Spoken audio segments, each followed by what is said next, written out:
Righto guys, if you want to learn a little bit more about the vertebrae side of what we do, you want to see some cool thermal imaging, some awesome little tricks of the trade and how we approach every one of our programs prior to commencement, then this is the one for you. There will be foxes dropped, there will be cool thermal imaging, and there will be a little trick of the trade which we're going to start the video with. Righto, let's get into it. It's going to be a good one. G'day guys, welcome back to another episode of On Point Adventures. As you guys know, my full-time job outside of On Point is, of course, pest control. And we've just had a fantastic call from a farmer who says he reckons he's got quite the fox problem. So of course, we are in to check it out. Now, in this episode, guys, we're going to be just showing you the process of going out and actually learning the block prior to shooting, because rather than just go out there at night and shoot the crap out the place, we like to have a complete understanding on the block, understand the client's expectations, and of course provide the client with a solution that suits their budget and suits their needs. It's very important. What also going out there for a site inspection first does is it really enables us to work out where any landmarks are. We can map them out. We can work out where we believe hotspots for traffic is going to be. And then, as I said, get out there and start providing a solution. Now, of course, we're not going to drive around the block this afternoon and tonight without any means of dropping foxes. We will, of course, have that on board. But as I said, tonight is going to be mainly about observation and detailing a plan. So welcome for the ride, guys. Let's switch you over to, first up, actually, I'm going to show you a little bit of a tool that we use that a lot of others don't, but it helps us save a lot of time. And then we'll get onto the thermal and show you guys exactly what we're going to achieve. Let's go.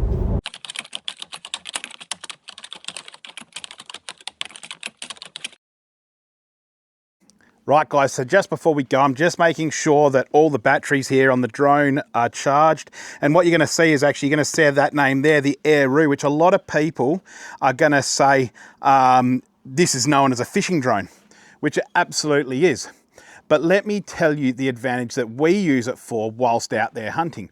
And that is location and saving a ton of time. So gone are the days where I have to drive miles and miles and miles to scope the landscape. I can actually find all my points of interest with the drone now, which is fantastic. It saves me so much time, and with a huge range boasted on that aeroo, it really means that I can get a good scope on where the livestock is, where the assets are, and essentially even start spotting pests while I'm up in the air, because this camera here on the aeroo is on a 3-axis gyro. It's a 4K camera, which comes down to this massive screen here on the controller, and it is super clear. What it essentially means is, it means that I've got the advantage over any animal. But that's not the best feature. When we're actually really targeting those bigger mobs of, let's say, donkeys or pigs, for example, I can use the follow me function where I highlight the largest one in the pack. Okay, the drone locks itself onto that one, so we can then fire away and get a few knocked off. The drone takes off after that animal, whatever it is that we've highlighted, so we know exactly where that mob's gone and where it's stopped, and it simply eliminates a heck of a lot of carbon footprint and a heck of a lot of guesswork. But let me get that drone up into the sky. Once we're over at this farm we're going to go look at, and I'll show you exactly what I'm talking about and how well it works. Right, so as you can see here, we're just coming up over the cows. Now we're at about 50 meters altitude, and you can see here that the cows really don't even know we're there. But what I want to highlight is zooming in there, we can clearly get that image of the sheep, or it could be a fox in any other circumstance. And just the clarity of this camera makes it really easy. We've here identified a nice little gully that the ferals might be trafficking up and down. And here we're at 100 meters, and you can still see the clarity of this camera on the chickens and the 2 goats up against the fence with no disturbance to them.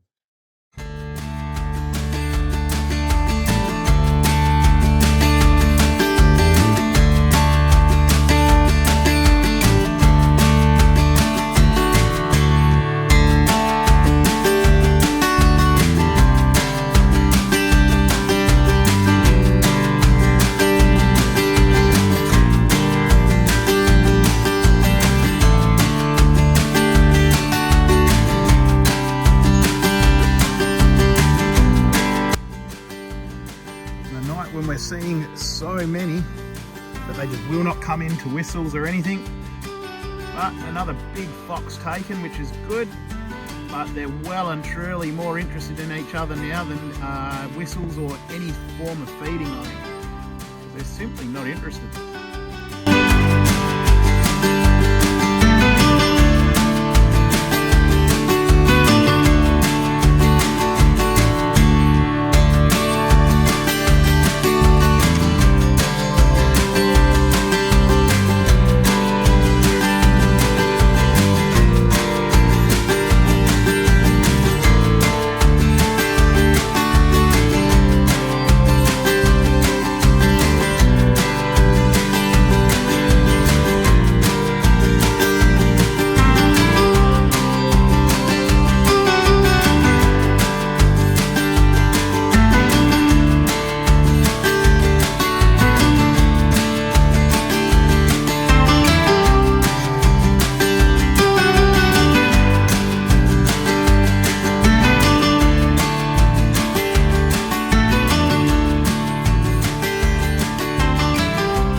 Righto, so there we have it, guys, the day after. And Buggy's still up on the trailer. We haven't sorted that out yet, but we will get it off. But as you can see from that video, the foxes really had no intention of coming near any of the whistles we were blowing. They were completely in run mode, pairing up, because almost every fox we saw, there was one that was really visual on the thermal. And then, of course, there was the others that were hiding behind, and as soon as one started running, the other one was following behind it pretty quick, so you could tell that they were pairing up.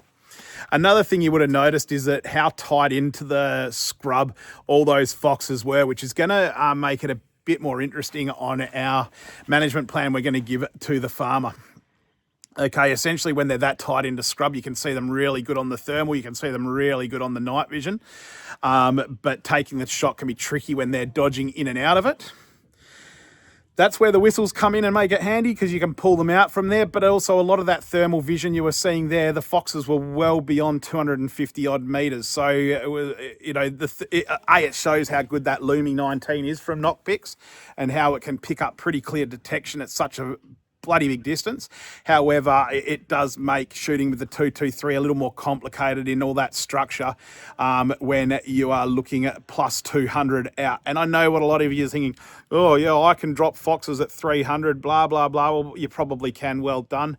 However, we as operators, and especially when I was only there really tonight to scope the place out, I'm not going to take those pot shots in amongst that much scrub, especially when there's cows all through that scrub as well as the farmer's sheep. So it makes it a really dangerous and almost irresponsible shot, because as I said, you can't see through trees, you can't see what's behind just that little bit of scrub, and a bit of ricochet can have a pretty devastating and detrimental result. Anyway, we'll get that management plan put together and off to the farmer, and that will do us well. See you on the next episode.